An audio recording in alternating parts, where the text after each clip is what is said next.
Hello everyone. ఈరోజు మనం RRB NTPC CBT 1కి సంబంధించినటువంటి రిజల్ట్ అయితే అఫీషియల్గా రావడం జరిగింది.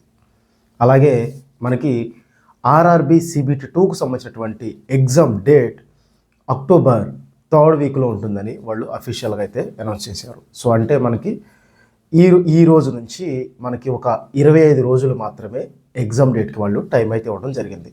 సో కాబట్టి ఈ 25 రోజుల్లో ఎంతవరకు సిలబస్ కవర్ చేయొచ్చు, సో ఎంతవరకు మనం స్కోర్ చేయడానికి అవకాశం ఉంది, అలాగే అసలు ఏ సబ్జెక్టుకి మార్క్స్ వెయిటేజ్ అనేది ఎంత ఉంది, ఏ సబ్జెక్టులకి మనం ఇంపార్టెన్స్ ఇవ్వాలి, ఎలా ప్రిపేర్ అవ్వాలి, ఎన్ని గంటలు ప్రిపేర్ అవ్వాలి, ఇలాంటి అన్ని విషయాలు కూడా ఈ వీడియోలో మనం చాలా క్లియర్గా అయితే మాట్లాడుకుందాం.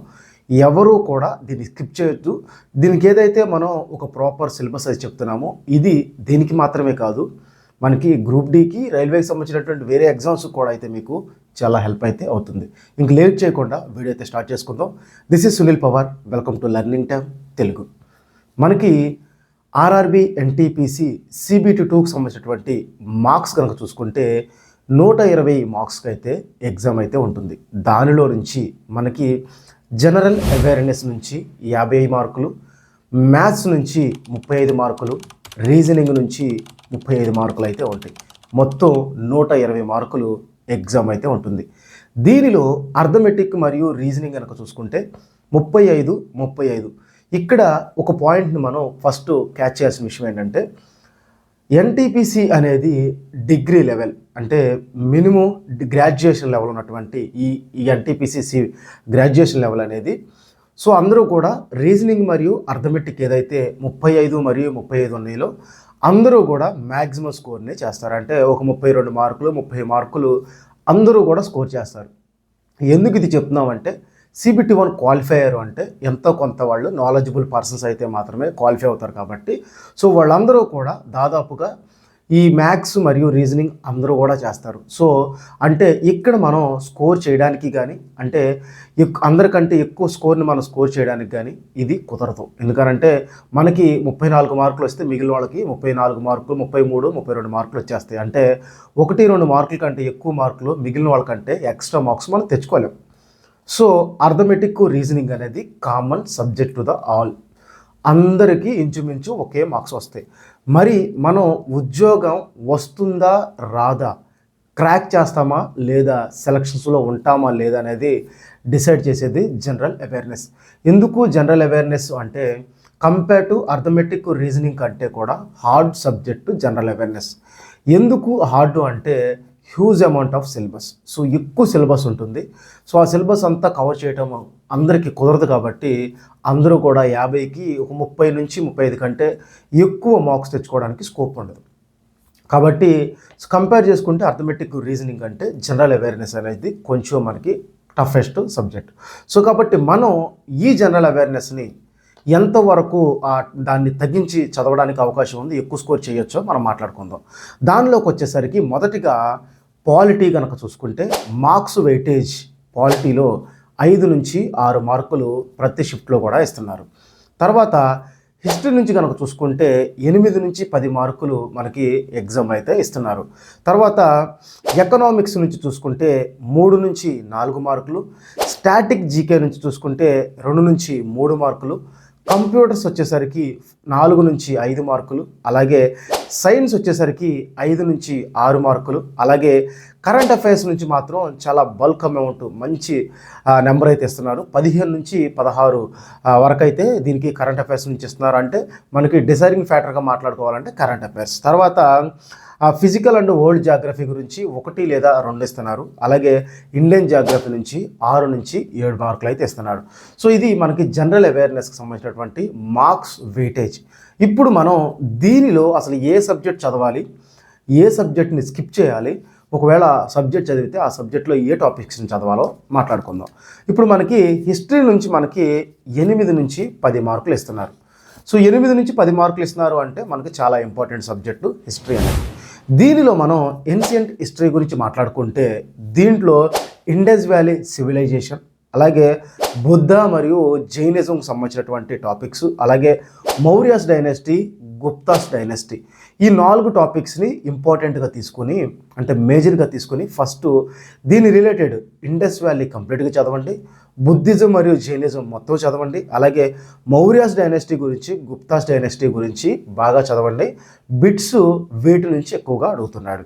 తర్వాత మిడిలివల్ హిస్టరీ గురించి మాట్లాడుకుంటే దీంట్లో ఢిల్లీ సుల్తాన్లు చాలా ఇంపార్టెంట్, అలాగే మొఘల్స్ డైనాసిటీ, అలాగే మనకి ఏదైతే మన రాష్ట్రానికి సంబంధించినటువంటి విజయనగర డైనాసిటీ ఏదైతే ఉందో సో ఇది మనకి ఇంపార్టెంట్. ఈ 3 ఢిల్లీ, మొఘల్స్, విజయనగర డైనాసిటీ ఈ మూడింటిని బాగా చదవండి. నేనేం చేస్తున్నానంటే మెయిన్ టాపిక్స్ చెప్తున్నాను. వీటిని చదివితే ఏంటంటే మెజారిటీ 6 నుంచి 7 అన్నాం కాబట్టి ఒక 5 మార్కులు ఖచ్చితంగా వచ్చే అవకాశం ఉన్నటువంటి టాపిక్స్. తర్వాత మోడరన్ గురించి మాట్లాడుకుంటే మోడరన్లో గవర్నర్ జనరల్స్, అలాగే వైస్రాయ్స్ ఎవరైతే ఉన్నారో ఇంపార్టెంట్ వైస్రాయ్స్, సో వాళ్ళ గురించి చదవండి. అలాగే ఆర్య సమాజం, బ్రహ్మ సమాజానికి సంబంధించి టాపిక్స్ చదువుకోండి. తర్వాత 1857 ఎప్పుడైతే రెవల్యూషన్స్ స్టార్ట్ అయిందో, తిరుగుబాటు స్టార్ట్ అయిందో అక్కడ నుంచి మాత్రం 1948 వరకు అన్నీ కూడా చదవండి. 1857 నుంచి ఉన్నటువంటి ప్రతి ఒక్కటి కూడా పిన్ టు పిన్ ప్రతి ఒక్కటి కూడా అయితే చదవండి. ఎందుకంటే మనకి దీంట్లో నుంచే అంటే మోడర్న్ హిస్టరీ నుంచి 3 నుంచి 4 మార్కులు ఇస్తున్నాడు. ఏన్షియంట్ హిస్టరీ నుంచి 3 నుంచి 4 మార్కులు, మిడిల్ ఏవ్ నుంచి మాత్రం 1 నుంచి 2 వేస్తున్నాడు. కాబట్టి దాంట్లో నుంచి ఏంటంటే ఢిల్లీ సుల్తాన్లు, మొఘల్స్, విజయనగర సామ్రాజ్యం ఈ 3 చదవమన్నాం. అది 1 లేదా 2 బిట్లు మాత్రమే ఇస్తున్నాడు. సో అందుకని ఇది హిస్టరీకి సంబంధించి మనం చాలా తక్కువ టాపిక్స్ చెప్పాం, బట్ బిట్స్ యాక్యురసీగా పడేటువంటి టాపిక్స్. నెక్స్ట్ కనుక మాట్లాడుకుంటే మనం దీని తర్వాత మాట్లాడుకుంటే పాలిటీ గురించి మాట్లాడుకోవాలి. సో పాలిటీ నుంచి మనకి ప్రతి ఎగ్జామ్లో కూడా 5 నుంచి 6 మార్కులు ఇస్తున్నారు కాబట్టి పాలిటీ గురించి మనం మాట్లాడుకోవాల్సిన అవసరం ఉంది. దాంట్లో కనుక చూసుకుంటే కాన్స్టిట్యూషన్స్ అసెంబ్లీ, అలాగే సిటిజన్షిప్ నుంచి కూడా బిట్స్ అడుగుతున్నాడు. తర్వాత ప్రియంబుల్ గురించి, షెడ్యూల్ గురించి, షెడ్యూల్స్ అంటే ఏ షెడ్యూల్ ఎక్కడి నుంచి తీసుకున్నారు ఏంటనే దాని గురించి, తర్వాత రిట్స్ గురించి అయితే ఖచ్చితంగా బిట్టు ఏదో ఒక షిఫ్ట్లో రిట్స్ నుంచి అయితే బిట్స్ అయితే పడుతున్నాయి. తర్వాత డిపిఎస్పి అంటే directive principles of state policies నుంచి అయితే ప్రతి ఎగ్జామ్లో కూడా కనీసం 2 బిట్లు ఎగ్జామ్లు అయితే వస్తున్నాయి. దీన్ని మ్యాండేటరీగా చదువుకోండి. తర్వాత ఫండమెంటల్ డ్యూటీస్, తర్వాత attorney generals, chief justice, UPSC, election commissions వీటికి సంబంధించినటువంటి ఆర్టికల్స్, శాలరీ ఆర్టికల్స్ కానీ ఏ ఆర్టికల్ ద్వారా ఎలక్ట్ అవుతారు కానీ ఏ ఆర్టికల్ వాళ్ళ యొక్క రాజీనామా గురించి ఉంటుంది కానీ సో దాన్ని అయితే చదవండి. అంటే హైకోర్టు మరియు అలాగే సుప్రీంకోర్టుకి సంబంధించింది, ఎలక్షన్కి సంబంధించింది, అలాగే అటార్నీ జనరల్ గురించి. తర్వాత వచ్చేసరికి ఇంపార్టెంట్ అమెండ్మెంట్స్ మాత్రం చాలా ఇంపార్టెంట్. అన్నీ వద్దు, ఇంపార్టెంట్ అమెండ్మెంట్స్ వరకు అయితే చదవండి. అలాగే పంచాయతీరాజ్ గురించి బేసిక్గా చూసుకోండి. వీటిల్లో మేజర్గా DPSP, fundamental duties, attorney generals, chief justice, UPSC, election commission వీటినైతే మేజర్గా చదువుకోండి. అలాగే ఇంపార్టెంట్ అమెండ్మెంట్స్ గురించి బాగా చదవండి. ఇవి మనకి పాలిటీలో ఉన్నటువంటి టాపిక్స్. అన్నీ మనం కవర్ చేయలేం, గుర్తుపెట్టుకోండి. అన్నీ కవర్ కూర్చుంటే మనకున్న 25 రోజుల్లో అసలు సిలబస్ అయితే కవర్ చేయలేం. మెయిన్ టాపిక్స్ అయితే చదువుకోండి. తర్వాత ఎకనామిక్స్ గురించి కనుక చూసుకుంటే గవర్నమెంట్ ఏదైతే తీసుకొస్తుందో గవర్నమెంట్ బడ్జెట్స్, అలాగే ట్యాక్సేషన్ అండ్ జిఎస్టీ. ఈ మధ్య జిఎస్టీ అనేది మనకి న్యూస్లో చాలా ఎక్కువగా ఉంటుంది కాబట్టి వీటి మీద క్వశ్చన్స్ అడగడానికి అవకాశం ఉంది. తర్వాత మానిటరీ పాలసీస్, ఆర్బీఐ వాళ్ళు తీసుకొచ్చినటువంటి మానిటరీ పాలసీస్, అలాగే మెయిన్ ఇంపార్టెంట్ అంటే గవర్నమెంట్ స్కీమ్స్, ఏదైతే గవర్నమెంట్ తీసుకొచ్చినటువంటి స్కీమ్స్ ఉన్నాయో ఆ స్కీమ్స్ అన్నీ కూడా బాగా చదవండి. అలాగే ప్లానింగ్ కమిషను, అలాగే నీతి ఆయోగ్, ఇవి మనకి ఈ 5 టాపిక్స్ని ఫస్ట్ అయితే కవర్ చేసుకోండి. మిగిలిన ఏమైనా ఉంటే దాని తర్వాత మాట్లాడుకోవచ్చు. అగ్రికల్చర్ రిలేటెడ్ కూడా కొంచెం అయితే చదువుకోండి. ఇది ఎకనామిక్స్ సంబంధించి. తర్వాత కరెంట్ అఫైర్స్ నుంచి మనకైతే ఎక్కువ మార్క్స్ వస్తున్నాయి కదా. కరెంట్ అఫైర్స్ నుంచే అయితే దాదాపు 15 నుంచి 16 మార్కులు వస్తున్నాయి కదా. సో మీరు ఈ కరెంట్ అఫైర్స్ ఏదైతే ఉందో 2025 జనవరి నుంచి ఇప్పటి వరకు అంటే 9 నెలల సిలబస్ ఏదైతే 9 నెలల కరెంట్ అఫైర్స్ ఏదైతే ఉందో ప్రతి ఒక్కటి కూడా చదవండి. దీనితో పాటు ఇంటర్లింక్డ్గా ప్రీవియస్ ఇయర్స్ కూడా చదవండి. అంటే ఫర్ ఎగ్జాంపుల్ ఈ ఇయర్ ఆసియా కప్ ఎక్కడ జరిగింది అంటే అలాగే ప్రీవియస్ టైము ఆసియా కప్ ఎక్కడ జరిగింది, అది చూసుకోండి. అలాగే అలాంటి క్వశ్చన్స్ అనమాట. అంటే ప్రజెంట్ ఈసారి నోబెల్ ప్రైజ్లు ఇచ్చారు అనుకోండి, లాస్ట్ టైం ఎవరికి నోబెల్ ప్రైజ్ ఇచ్చారు. రైల్వేలో ఒక సిస్టమ్ ఎలా ఉంది అంటే 2023లో ఉన్నటువంటి ప్రెసిడెంట్ ఎవరు, 2022 డిసెంబర్లో ఉన్నటువంటి ప్రెసిడెంట్ ఎవరు, 2020లో వచ్చినటువంటి అవార్డ్స్ ఏంటి అంటే ఇంటర్లింక్డ్ క్వశ్చన్స్ ఉంటాయి కదా, అంటే అవి స్టాటిక్ జీకే కిందకి వెళ్ళిపోతాయి, కరెంట్ అఫైర్స్ నుంచి కాకుండా. బట్ అలాంటివి అయితే చదవండి. ఇది మనకి సిలబస్ వైజ్గా చూసుకుంటే. తర్వాత ఏంటంటే ఫిజికల్ అండ్ వరల్డ్ జాగ్రఫీ ఏదైతే 1-2 మార్కులు ఉందో దీన్ని వదిలేసేయండి, నో ప్రాబ్లం. 1 మార్కు కోసం అంత పెద్ద సిలబస్ చదువు కూర్చుంటే చాలా టైం వేస్ట్ అయిపోతుంది. బట్ ఇండియన్ జాగ్రఫీ చదువుకోండి, దాని నుంచి 6-7 మార్కులు ఇండియన్ జాగ్రఫీ నుంచి వస్తున్నాయి. కాబట్టి ఇక్కడ చూసుకుంటే మనకి పాలిటీ మొత్తం ఏదైతే మెయిన్ టాపిక్స్ ఉన్నాయో పాలిటీ చదవాలి. హిస్టరీలో వచ్చేసరికి మొత్తం ఒక 10 టాపిక్స్ చెప్పాను కదా, 10. సో అవన్నీ చదువుకోండి. తర్వాత ఇండియన్ జాగ్రఫీ మాత్రమే చదవండి, ఓల్డ్ జాగ్రఫీ జోలికి వెళ్ళొద్దు. కంప్యూటర్స్ నుంచి మనకి 4-5 మార్కులు వస్తున్నాయి కాబట్టి కంప్యూటర్స్ మొత్తం కూడా చదువుకోండి. ఇది ఏమీ మనకి ఏదో డిప్లొమా డిగ్రీ లెవెల్లో ఉండదు, చాలా బేసిక్ లెవెల్లో ఉంటుంది. తర్వాత సైన్స్ గురించి కనుక మాట్లాడుకుంటే సైన్స్ వచ్చేసరికి ఫిజిక్స్, కెమిస్ట్రీ, బయాలజీ, ఎక్కువ బయాలజీ మీదే ఫోకస్ చేస్తాడు. సెకండ్ వచ్చేసరికి కెమిస్ట్రీ. మనకి ఫిజిక్స్ మీద అయితే అంత ఫోకస్ అయితే ఉండదు. 5 నుంచి మార్కులు అంటే 1 మార్కు ఫిజిక్స్ నుంచి వస్తే మిగిలిన 5 మార్కులు బయాలజీ మరియు కెమిస్ట్రీ నుంచి అయితే వస్తాయి. తర్వాత static GK. So static GK జోలికి కూడా ఆల్రెడీ మీకు వచ్చుంటే ఓకే, లేకపోతే దాని జోలికి వెళ్ళొద్దు. ఎందుకంటే ఇంత తక్కువ టైంలో మనం ఎక్కువ సిలబస్ అయితే చదవలేం కాబట్టి. సో నేను చెప్తుంది ఏంటంటే మనకి కరెంట్ అఫైర్స్ ఖచ్చితంగా చదవండి, హిస్టరీ చదవండి, పాలిటీ చదవండి, ఇండియన్ జాగ్రఫీ చదవండి, కరెంట్ అఫైర్స్ చదవండి, సైన్స్. ఈ 6 టాపిక్స్ ఈ 7 అయితే ఉన్నాయో వీటిల్లో కూడా మొత్తం సిలబస్ వద్దు. ఏదైతే హిస్టరీలో నేను చెప్పిన టాపిక్స్ ఉన్నాయో వాటి వరకు, పాలిటీలో ఏదైతే టాపిక్స్ ఉన్నాయో వాటి వరకు, కరెంట్ అఫైర్స్ మాత్రం మనకి ఇక్కడ నుంచి బిట్టు రాదు అంటానికి లేదు కాబట్టి కరెంట్ అఫైర్స్ మాత్రం డైలీ చదవాలి, ఈ 9 మంత్స్ చదవాలి. అలాగే కొన్ని ఇంటర్లింక్ టాపిక్స్ ఏదైతే ఉన్నాయో అవి కూడా చదవాల్సి ఉంటుంది.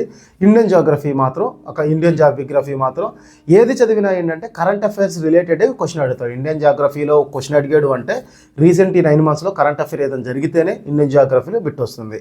రీసెంట్ డేస్లో ఏదైనా జరిగితేనే, ఇప్పుడు ఎలక్షన్ కమిషన్కి సంబంధించి ఓట్ షోర్ ఇలాంటిది బాగా ఉంది కాబట్టి ఎలక్షన్ కమిషన్కి సంబంధించినటువంటి బిట్స్ పడే అవకాశం ఉంది. ఏ బిట్ అయినా సరే, హిస్టరీ అయినా, పాలిటీ అయినా, జాగ్రఫీ అయినా, ఎకానమీ అయినా, కరెంట్ అఫైర్స్ ఇంటర్లింక్డ్గా ఉన్నటువంటి బిట్స్ పడతాయి కాబట్టి కరెంట్ అఫైర్స్ మీద ఎక్కువైతే ఫోకస్ చేయండి. సో ఇది మనకి సిలబస్ గురించి మాట్లాడుకుంటే, మరి ఈ సిలబస్ని ఎంత టైంలో క్లియర్ చేయాలి అది కదా మేజర్. 25 రోజుల్లో మామూలుగా అయితే ఏంటంటే ఎన్ని గంటలు చదివాము అన్నది కాదు, ఎన్ని క్వాలిటీ అవర్స్ చదివాము అన్నది యాక్చువల్లీ బేసిక్ ఇంపార్టెంట్. ఇక్కడ నేను క్వాలిటీ అవర్స్తో పాటు ఎన్ని అవర్స్ కూడా చదవాలి అనేది మనకి ఈ ఉన్న సిచ్యువేషన్కి అయితే చాలా ఇంపార్టెంట్. ఎందుకు దీని గురించి మాట్లాడుతున్నాము అంటే మనకి ఈ టైంలో అంటే పర్టికులర్గా ఈ ఎగ్జామ్ టైంలో ఉన్నది కేవలం 25 రోజులే కాబట్టి ఈ 25 రోజుల్లో ఖచ్చితంగా మనం సిలబస్ని కవర్ చేయాలి కాబట్టి కొంచెం ఎక్కువ టైమే మనం స్పెండ్ చేయాల్సి అయితే ఉంటుంది. సో కాబట్టి దానిలో కనుక చూసుకుంటే మనం ముందుగా మనం జాగ్రఫీ ప్లస్ సైన్స్కి ఒక షెడ్యూల్, హిస్టరీకి ఒక షెడ్యూలు, పాలిటీకి ఒక షెడ్యూలు, కరెంట్ అఫైర్స్కి ఒక షెడ్యూల్, ఇలా 4 షెడ్యూల్గా పర్ డేని డివైడ్ చేసుకుని చదువుకోండి. మరి అర్థమెటిక్, రీజనింగ్ పరిస్థితి ఏంటి అంటే ఎప్పుడు కూడా ఒక బుక్ని అంటే ఒక జాగ్రఫీ తీసుకుంటే కంటిన్యూగా మనం 2 అవర్స్ చదవలేము. ఒక 40 మినిట్స్ చదివిన తర్వాత మీకు ఖచ్చితంగా దానికి చిన్న గ్యాప్ కావాలి. ఆ గ్యాప్లో అర్థమెటిక్లో ఒక టాపిక్ రివిజన్ చేసుకోండి. హిస్టరీ చదువుతున్నప్పుడు అలా గ్యాప్లో అలా రివిజన్ చేసుకుంటూ అర్థమెటిక్, రీజనింగ్ని వీటి గ్యాప్లో చదవటం ద్వారా రోజులో ఎలా లేదన్నా సరే 1 గంటన్నర టైం దొరుకుతుంది ఒక్కొక్క సబ్జెక్ట్కి. సో అవి సరిపోతుంది. ఎందుకంటే CBT వాళ్ళకి మీరు ఆల్రెడీ బాగా ప్రిపేర్ అయ్యి ఉన్నారు కాబట్టి దాని కంటిన్యూషనే కాబట్టి, అంటే రివిజన్ పర్పస్ కాబట్టి టైం సరిపోతుంది. సో నేను అనుకున్న పర్పస్ ఏంటంటే ఉదయం 5 నుంచి 8 వరకు 3 గంటలు, ఈ 3 గంటల్లో మనం జాగ్రఫీ అలాగే సైన్స్ చదవాల్సి ఉంటుంది. జాగ్రఫీ ప్లస్ సైన్స్ 3 గంటలు 5 నుంచి 8 వరకు. తర్వాత ఒక 1 అవర్ 2 అవర్స్ గ్యాప్ ఇవ్వండి. 10 నుంచి 1 గంట వరకు మనం హిస్టరీ చదివితే బాగుంటుంది. ఎందుకంటే స్కోర్ కూడా ఎక్కువ స్కోర్ ఉంది కాబట్టి 3 అవర్స్ ఓన్లీ హిస్టరీకి పెట్టుకోండి. తర్వాత మళ్ళీ 1 గంటన్నర 2 గంటలు గ్యాప్ ఇవ్వండి. గ్యాప్ ఇచ్చి 3 గంటల నుంచి 6 గంటల వరకు చదవండి. అంటే మరొక 3 గంటలు, ఆ 3 గంటల్లో పాలిటీ చదవండి. తర్వాత 10 గంటల నుంచి అండ్ మళ్ళీ 2 గంటల గ్యాప్ తీసుకుని 10 గంటల నుంచి ఏదైతే 10 గంటల నుంచి మన సాయంత్రం 10 కాదు 8 గంటల నుంచి 11 గంటల వరకు, 6 నుంచి 8 వరకు గ్యాప్ తీసుకోండి. 8 నుంచి 11 గంటల వరకు 3 అవర్స్ ఉంటుంది. ఈ 3 అవర్స్లో ఖచ్చితంగా కరెంట్ అఫైర్స్ చదవండి. ఇప్పుడు మనకి 3 12 గంటలు మాట్లాడుకున్నాం. ఈ 12 గంటలు 25 రోజులే గుర్తుపెట్టుకోండి. లైఫ్ టైం చదవమనట్లేదు. ఉన్న 25 రోజులు 12 గంటలు. ఈ 12 గంటల్లో మనకున్నటువంటి ఎక్స్ట్రా టైం చదవగలిగినా, మనకు ఒక సబ్జెక్ట్ చదువుతుంటే దాని మీద పూర్తిగా ఇంట్రెస్ట్ లేకపోయినా మీరు అర్థమెటిక్, రీజనింగ్ చదవండి. వన్స్ అర్థమెటిక్ తీసారంటే ఒక చాప్టర్లో ఉన్నటువంటి ఒక 5 మోడల్స్ ఉంటే 5 మోడల్స్ కూడా చేసేటట్టు ప్లాన్ చేసుకోండి. అప్పుడే మనకి జనరల్ అవేర్నెస్తో పాటు అర్థమెటిక్, రీజనింగ్ కూడా సిలబస్ అయితే కవర్ అవుతుంది. ఈ విధంగా చదవటం వలన సిలబస్ అంతా కొంచెం తగ్గించుకుని చదవటం వలన ఏదైతే ఉందో మనం 120కి మన టార్గెట్ వర్స్ట్ కేసులో 80 మార్క్స్ రావాలి. 80 మార్క్స్ రావాలి అంటే ఏదైతే అర్థమెటిక్, రీజనింగ్లో 70 మార్కులు ఉందో దాంట్లో యావరేజ్గా ఒక 60 మార్కులు రావాలి. అర్థమెటిక్, రీజనింగ్లో 60 అంటే 60 మార్కులు రావాలి. మిగిలిన 50 మార్కుల్లో మనం 35 మార్కులు స్కోర్ కనుక చేయగలిగితే 60 + 35 అంటే 95 మార్కులు. ఒకవేళ ఇంకొక 5 మార్కులు తీసేసిన 30 మార్కులు కనుక స్కోర్ చేయగలిగితే ఇవి ఒక 60, అవి ఒక 30, 90 మార్కులు వస్తాయి. కాబట్టి మనం జనరల్ అవేర్నెస్లో 35 మార్కులు మన టార్గెట్. కనీసం 30 మార్కులు ఎగ్జామ్లో రావాలి అంటే 35 మార్కులకు సంబంధించినటువంటి సిలబస్ని ఖచ్చితంగా పూర్తి చేసి తీరాలి. ఏదైతే స్టాటిక్ జీకేలు లేకపోతే ఓల్డ్ జాగ్రఫీ ఇలాంటివి ఉన్నాయో వాటిని స్కిప్ చేయండి. హిస్టరీ చదువుకోండి, పాలిటీ చదువుకోండి, కంప్యూటర్స్ చదువుకోండి, ఇండియన్ జియోగ్రఫీ చదవండి, కరెంట్ అఫైర్స్ చదవండి. 35 మార్కులకు పైగా ఉన్నటువంటి సిలబస్ పూర్తయిపోతుంది. ఈజీగా 30 మార్కులు వస్తాయి. ఇక్కడ 30 మార్కులు వచ్చి ఆ రెండిట్లో కూడా 30 మార్కులు కనుక తీసుకురాగలిగితే 90 మార్కులు మీకు ఖచ్చితంగా వస్తాయి. అలాగే ఎగ్జామ్ రాసేటప్పుడు అర్థమెటిక్లో ఎంత మనకు వచ్చినా కూడా కొన్ని వదిలేయాల్సిన క్వశ్చన్స్ ఉంటాయి. అవి వదిలేస్తేనే మనకు 30 మార్కులు వస్తాయి.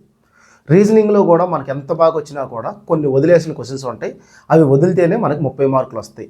అప్పుడే మనం 60 క్వశ్చన్స్ అటెంప్ట్ చేయగలం. జీకేలో ఉన్న 50 క్వశ్చన్ని చదవగలం. చదివితేనే ఒక 35 క్వశ్చన్స్ ఆన్సర్ చేయగలం. ఎప్పుడూ కూడా గుర్తుపెట్టుకోండి, ఉద్యోగం రావాలి అంటే 100 మార్కులు రావాల్సిన అవసరం లేదు.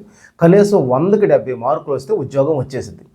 అందరూ 85లు 90లు పెడతారు, కానీ రిజల్ట్ వచ్చేసరికి 60 మార్కులు, 62 మార్కులు, అంతకంటే తక్కువ మార్కులు వస్తాయి. కాబట్టి మనం రాసే ఎగ్జామ్ యాక్యురసీగా ఉండాలి. 95 మార్కులకి సంబంధించినటువంటి సిలబస్ని పూర్తి చేయాలి. కనీసం 90 మార్కులు ఎగ్జామ్లో రావాలి. నేను నెక్స్ట్ ఇంకేదన్నా దీని మీద ఇంకొంచెం బెటర్గా ఇస్తే బాగుంటుంది అనుకుంటే దాని గురించి ఆలోచించి నెక్స్ట్ వీడియోలో చేస్తాను. దానికి సంబంధించిన సజెషన్స్ ఏమైనా ఉంటే కింద నాకు కామెంట్ సెక్షన్లో తెలియచేయండి. Thank you for watching.